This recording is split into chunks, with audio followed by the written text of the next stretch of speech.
Hi and welcome to Pinay Amazon VA. Our topic for today is how to ace the Amazon VA sourcing exam.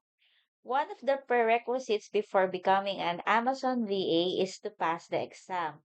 So usually, ang exam na ito ay time pressured. At ito yung sinasabi ko exam na to ay for the sourcing VA, kung yun yung ina-apply yung position. So, for today, we will be sharing some tips and advice kung paano ba mag-prepare at hopefully maipasa nyo yung exam.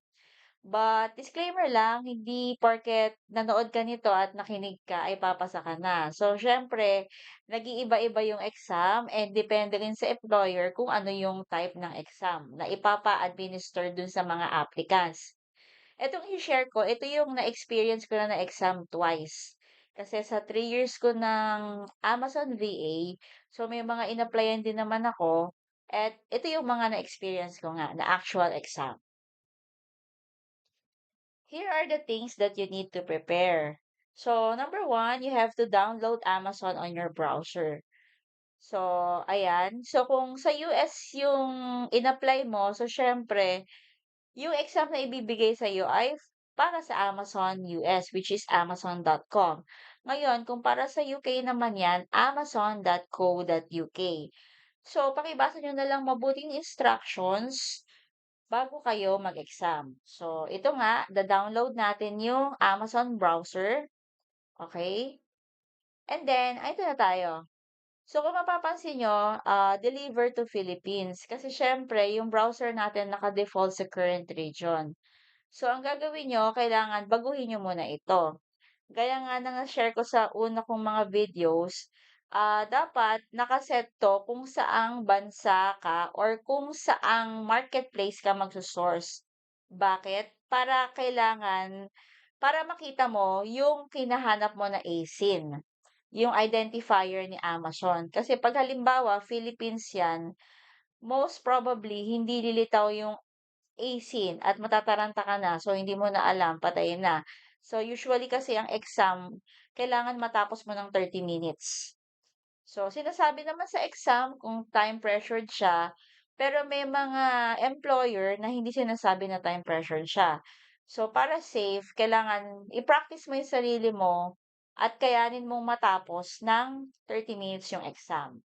So, ito nga yung sa mga gagawin natin, set natin to kung saang marketplace ka magsusource for that exam. For this example, we will be using one of the United States postal codes. Ayan. So, sorry, click mo lang pala dito para lumitaw tong etong window na to.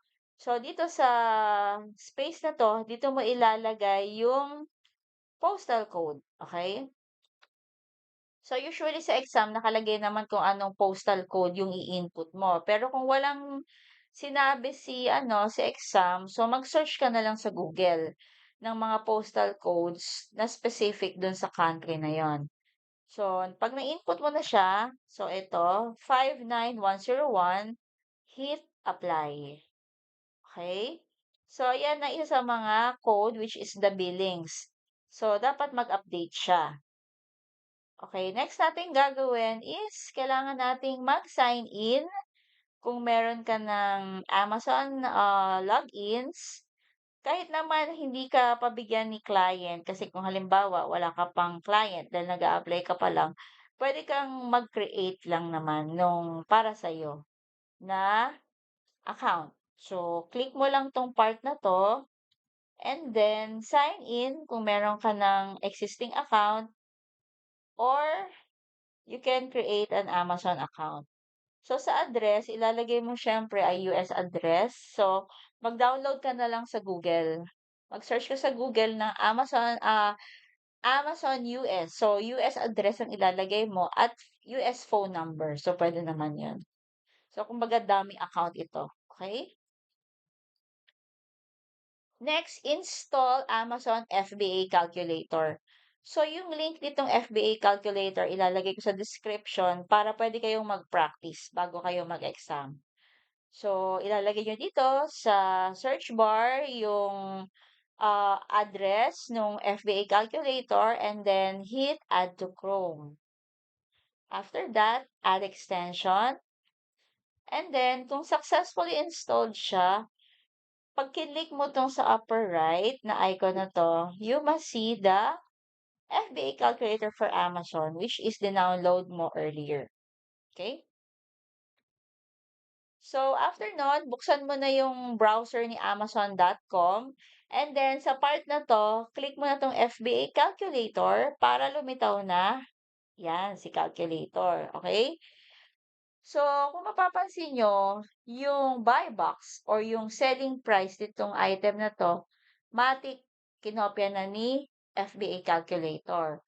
So, ang ilalagay mo na lang dyan is yung cost of goods sold or yung buy price. Kung magkano mo siya mabibili sa supplier na ibibigay nung exam at shipping to Amazon. Ito yung tinatawag na prep fees. So, sa exam, basahin yung mabuti kung may nakalagay ba na prep fees or wala. So, kailangan yung ilagay dito yan para makompute yung net profit, net margin, and ROI. So, mamaya i-explain ko pa siya. Okay? So, ang tip ko lang dito, kung seasoned sourcer ka na or seasoned Amazon sourcing VA ka na, hindi ka na matatarantaw eh. Pero ako minsan natataranta pa rin ako, no? Lalo na kung time pressured. So, I would suggest na mag-practice talaga bago mag-exam. So, syempre, kung gusto mong mag-apply ng Amazon VA, alam mo naman na most probably may exam yan. So, kailangan mo mag-prepare ahead of time. 'Di ba? So kumbaga bago ka magpasa ng applications mo, mag-search ka na nung kung ano-ano ba yung mga kailangang skills na matutunan ng isang Amazon VA para at least mataas yung chance mo na makapasa. Kasi may mga agencies, usually sa United Kingdom, na tumatanggap sila ng mga VA kahit walang experience. Kasi ako, wala rin akong experience na mag-apply ako 3 years ago. And luckily, with God's grace, nakapasa naman ako, no? At nandito pa rin ako hanggang ngayon. So, yun. So, hindi ko naman sinasabi na porket wala ka experience ay makakapasok ka na. So, syempre, kailangan paghirapan mo din. So, one of the prerequisites nga is makapasa ka sa exam. So, kumbaga, binibigyan ka ng chance ni hiring manager na makapasok as Amazon VA basta mapasa mo lang 'tong exam. Okay, so ito nga i-share namin kung paano ka makakapasa. Kung paano lumaki yung chance mo na makapasa at matanggap ka as an Amazon sourcing VA. Okay? So yung mga important details na kailangan mong i-check diyan is the product title. So, eto kasi, itong exam na 'to 'pag sinend sa'yo 'to ni hiring manager, naka-screenshot siya at naka-PDF file. So, kumbaga kailangan talaga ng attention to details, which is one of the most important skills ng isang Amazon VA, para ma-check mo kung match ba talaga siya. Ano lang yun, match or mismatch, gano'n lang, okay. So, kung bago ka, aralin mo na saan mo ba makikita yung product title. Kagaya nito, 1 ounce, 'di ba? Tapos dito sa supplier, may 1 ounce din naman at may gram. So paano kung wala, 'di ba? Eto naman sa images, makikita mo din siya. 0.1 ounce pala, sorry, or 3 grams. So, okay, yan And then, kailangan mo ding malaman kung saan mo makikitang mabilis yung buy box. So, itong buy box or yung selling price, ito yung ilalagay mo dito sa part na to. So, ito naman, kaya nasabi ko kanina, pag dinownload mo yan, matik kinokopya niya na yan. So, konti na lang yung i-input mo. And then, kailangan mo ding i-check ay yung ASIN, which is the Amazon Identifier. So, usually, nasa may gawing baba siya. Scroll down mo lang. Kung nandito ka sa part na to, scroll down mo lang pababa para makita mo yung ASIN. And then, the best sellers rank, ito siya. Ito siya, yung best sellers rank. Puro number lang siya. Okay? And then, category. So, ito yung category niya. Huwag niyo kukunin ito. So, ito lang talaga. So, BSR in category. So, ito siya, yung after nung in. Yan yung category. Okay? Tapos ito naman yung supplier's website na ibibigay sa'yo ni HR manager. So, naka-screenshot na rin siya and in PDF file. So, you have to check na lang yung title. So, Retro Matte Lipstick. So, the shade is Ruby Woo. Tama naman, Ruby Woo. Ito yung cost of goods sold or the buy price, $17.25. And yung grams. Kasi yung mga lipstick usually may variations yan. Aside sa color na makikita mo dito at dito, meron ding mga mini lipstick. So, be careful lang kasi may mga tricky questions. Kasi nga, kaya may tricky questions para i-check kung okay ba yung attention to details na skills mo. So, ayan. So, ilalagay mo lang dito yung buy price, which is 17.25. And then the prep fee, kung may sinabi, kung wala, just leave it blank. Pero usually talaga merong prep fee. And then, magko-compute na siya. So, sa exam, ika sasabihin sa'yo ni HR manager through email, ang kailangang profit is £2 or $2 and the ROI is 20%. So, ito, failed na siya. Okay, so ang ilalagay mo na sa exam niya, although ilalagay mo pa rin 'to, yung net profit and ROI figures, pero yung gan'tong deal hindi mo na siya igo-go. So, 'pag may tanong na, "Are you going to buy this deal?" So, siyempre no na yung sasagot mo. Kasi unang-una, hindi niya na-hit yung profit, hindi rin niya na-hit yung ROI. Question, kung na-hit niya yung profit, hindi niya na-hit yung ROI, puwede mo ba siyang i-yes? Siyempre hindi, kasi dapat ma-hit mo pareho yon kung binigay na $2 profit and 20% ROI. So, no na siya. And sa ganitong example, hindi mo na kailangan mag-isip. Okay? Kasi usually, ang cost of goods sold should be less than half of the sales price. So, ito ay 23.69. So, dapat nasa 11 lang siya para pumalo ka dun sa required profit and ROI.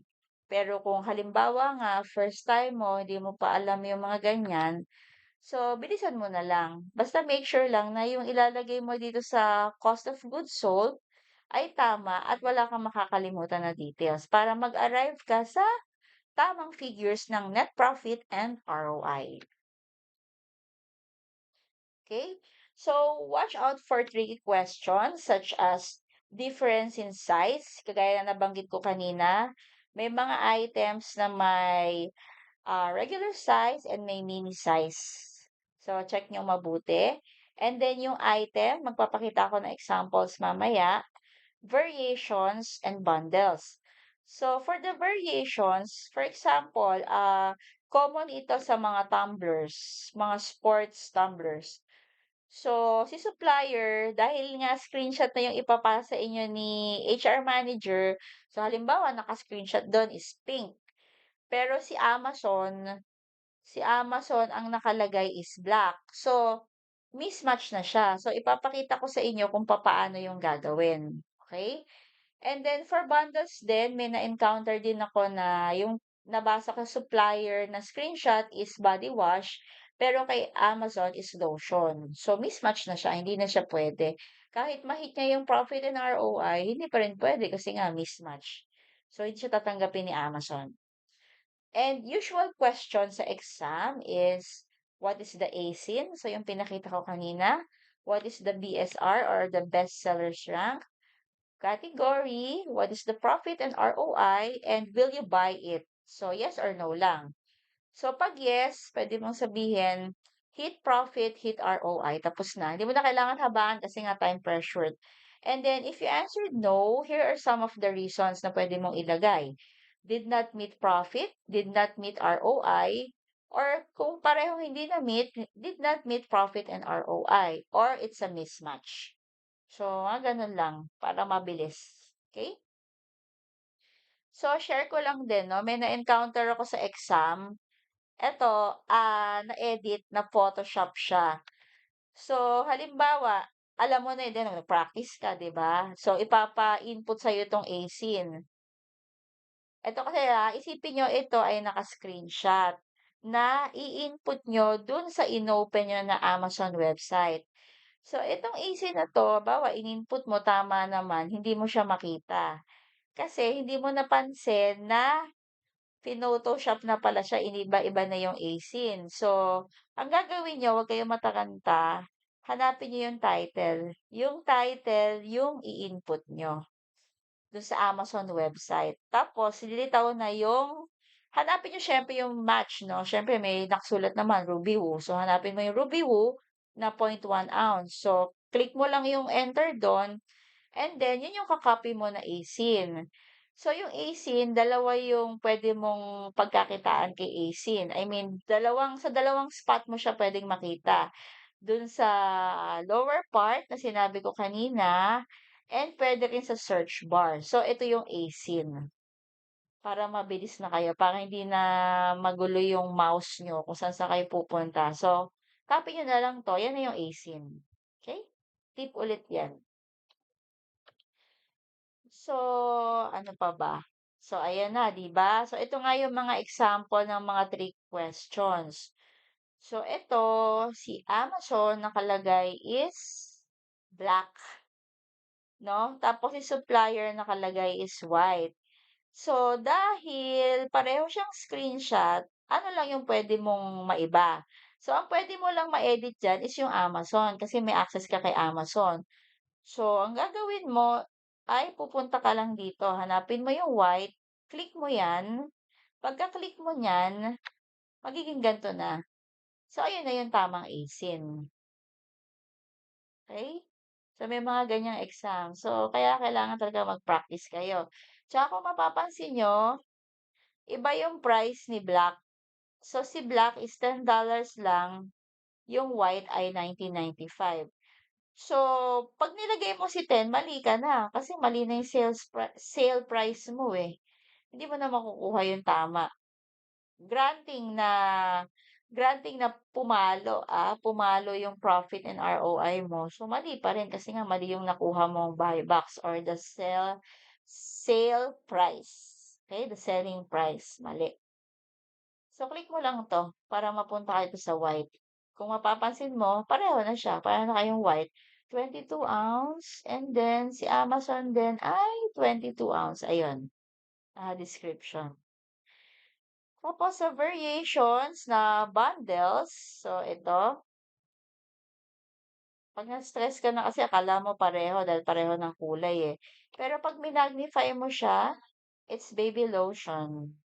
And dito ay 'yan, bath shampoo. So, mismatch na siya, no na 'yan. Lalagay mo na sa buy price, puwede mong ilagay sa buy price pero I would suggest skip mo na 'yan, lagay mo na lang 00 and then no kasi mismatch. So, kung halimbawa pareho, kunwari lang for the sake of the discussion, ito ay lotion and then kay supplier ay lotion. So, kung pareho siya, pareho yung title, pareho yung ML, dahil tatlo dito kay Amazon, ang gagawin mo lang, times 3 mo lang 'tong buy price para makuha mo yung tamang cost of goods sold. Okay? So, there you have it. Sana may natutunan kayo sa shinare namin na mga tips. And good luck sa inyong pag-a-apply as an Amazon product sourcer. So, thank you again and see you sa next video. Bye!